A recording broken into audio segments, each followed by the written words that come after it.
Muy buenos días, tardes o noches. El día de hoy vamos a impartir el tema de diabetes mellitus tipo 2. Somos estudiantes del tercer semestre de la Escuela Superior de Medicina, que corresponde al Instituto Politécnico Nacional. Este video proyecto es impartido dentro de la materia o unidad de aprendizaje Bioquímica Médica 2.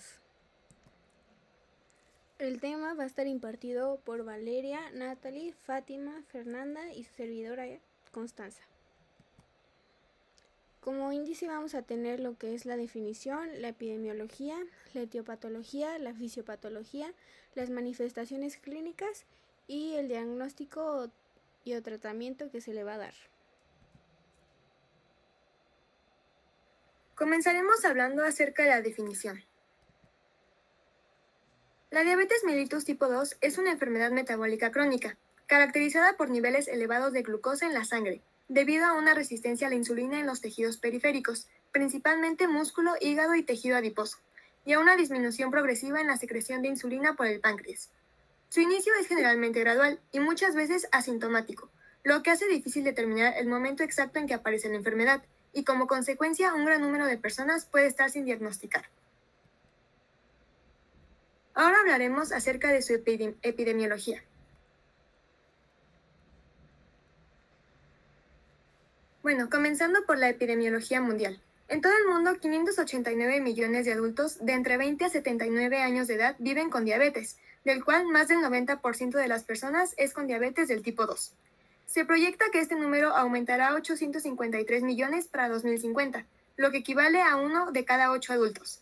Este tipo de diabetes fue responsable de 3.4 millones de muertes en 2024, lo que equivale a una muerte cada 9 segundos y representa el 9.3% de todas las muertes globales. Se estima que entre un tercio y la mitad de las personas con diabetes mellitus tipo 2 permanecen sin diagnosticar, debido a que la enfermedad suele ser asintomática en fases iniciales. La epidemiología en México, aproximadamente el 10.5% de los adultos de entre 20 y 79 años de edad viven con diabetes tipo 2, es decir, 1 de cada 10 adultos en el país padece de esta enfermedad. Durante las primeras 12 semanas del 2025 se registraron 130.572 casos nuevos de diabetes mellitus tipo 2, lo que muestra un crecimiento acelerado de la enfermedad. Se estima que para 2050 el número de adultos con diabetes en México alcanza 19.9 millones, lo que significa que será un problema aún más importante para la salud y el sistema de salud. En 2024 se registraron 144.513 muertes atribuibles a la diabetes en México, de las cuales el 98% correspondieron a diabetes mellitus tipo 2. Sobre la etiopatología, no puede ponerse en relación con un solo mecanismo patogénico, sino que se considera que ocurren en dos procesos. Por un lado, un aumento de la resistencia a la insulina en las células diana en el tejido muscular, adiposo y hepático. Y por otro lado, el fallo en las células beta pancreáticas que intentan compensar la resistencia en los tejidos a la acción insulínica, aumentando su secreción de insulina.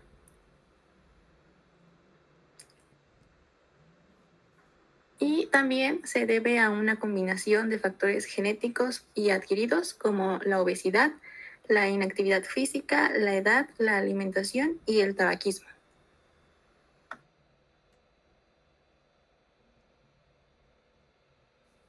Bueno, ahora vamos a hablar de la fisiopatología. Para hablar acerca de la fisiopatología, debemos de considerar que existen distintos factores de riesgo, que estos pueden ser tanto genéticos como ambientales, y algunos de ellos pues van a ser la obesidad, el sedentarismo y los antecedentes heredofamiliares, que principalmente van a interferir en el tejido adiposo, que esto quiere decir que va a perder su capacidad de expansión, esto a un aumento de los triglicéridos y un aumento de la acumulación de grasa. En consecuencia, va a provocar que inicia un estado inflamatorio, lo que va a provocar la liberación del factor de necrosis tumoral alfa, la interleucina 6 y la resistina, que a su vez va a hacer que haya un aumento de los ácidos grasos libres en el torrente sanguíneo, lo que principalmente pues va a provocar esta resistencia a la insulina, que como principal signo pues va a tener la acantosis. Esta resistencia a la insulina existe cuando hay un bloqueo de GLUT4. Asimismo, pues va a haber una lipotoxicidad que principalmente va a afectar a las células del músculo en los miocitos, a los hepatocitos en el hígado y a las células beta en los islotes pancreáticos o islotes de Langerhans. En el músculo, pues va a existir una menor captación de glucosa y una menor síntesis de glucógeno. En el hígado va a haber un aumento en la gluconeogénesis, que va a ser esta síntesis de glucosa, y en el tejido adiposo, pues va a haber un aumento en la lipogénesis, es decir, la síntesis de ácidos de lípidos, lo que va a generar un aumento en la toxicidad, que esto en consecuencia, pues va a tener células beta. Es decir, que estas no van a producir la suficiente insulina, lo que en consecuencia pues va a provocar una hiperglucemia. Ahora hablaremos sobre las manifestaciones clínicas. Vamos a tener a los signos, que dentro de estos va a estar la acantosis nigricans. Esta pues va a ser más que nada una piel oscura y aterciopelada dentro de lo que es el cuello, las axilas e ingles. Este, pues como ya se había dicho, es un signo de la resistencia a la insulina, donde los factores de crecimiento van a estimular lo que es la proliferación de los queratinocitos y los melanocitos. Vamos a tener retinopatía, que esta pues va a ser una complicación en sí que va a dañar los vasos sanguíneos de la retina, que pues en sí es la parte sensible a la luz en el fondo del ojo. Esto pues nos puede causar lo que es la pérdida de la visión, incluso ceguera. Y pues se va a deber a lo que es el daño de los altos niveles de la glucosa en sangre, y esto pues en un periodo largo de tiempo. Y no puede llegar a tener unos síntomas iniciales. Vamos a tener lo que es la hipertensión arterial asociada y la obesidad abdominal. Esta pues frecuentemente ya van a coexistir y van a formar parte de lo que es el síndrome metabólico asociado a la resistencia a la insulina. Y vamos a tener infecciones recurrentes, que son las urinarias, cutáneas o vaginales por hongos. Aquí pues la glucosa va a estar elevada en sangre y pues la orina va a favorecer lo que es el crecimiento de bacterias y hongos. Un ejemplo de estos podría ser el Candida albicans. Dentro de los síntomas vamos a tener lo que es la poliuria. Esta pues va a ser un exceso de orina. Se debe a la glucosuria. Esto se da pues cuando la glucosa en sangre va a sobrepasar lo que es el umbral renal, que es de aproximadamente 180 miligramos sobre decilitro. La glucosa se va a eliminar en la orina y esta va a arrastrar lo que es agua por medio de ósmosis. Y esto pues nos va a dar una diuresis abundante. Vamos a tener la polidipsia, que esto va a ser pues en sí un exceso de sed, y pues a consecuencia de la poliuria va a hacer que pues se dé una pérdida de líquidos, que esto pues estimula lo que es el centro de la sed en lo que es el hipotálamo. Vamos a tener una polifagia, que en sí es un aumento del apetito, y esto se da pues que a pesar de tener hiperglucemia, pues las células no van a lograr captar suficientemente glucosa, la que necesita o requiere nuestro cuerpo. Y esto pues va a generar una sensación de hambre celular y aumento del apetito. Vamos a tener una pérdida de peso inexplicada, que esta pues se da que al poder no usar bien pues la glucosa, el cuerpo va a degradar grasas y proteínas para obtener energía, dando una pérdida de masa muscular y grasa.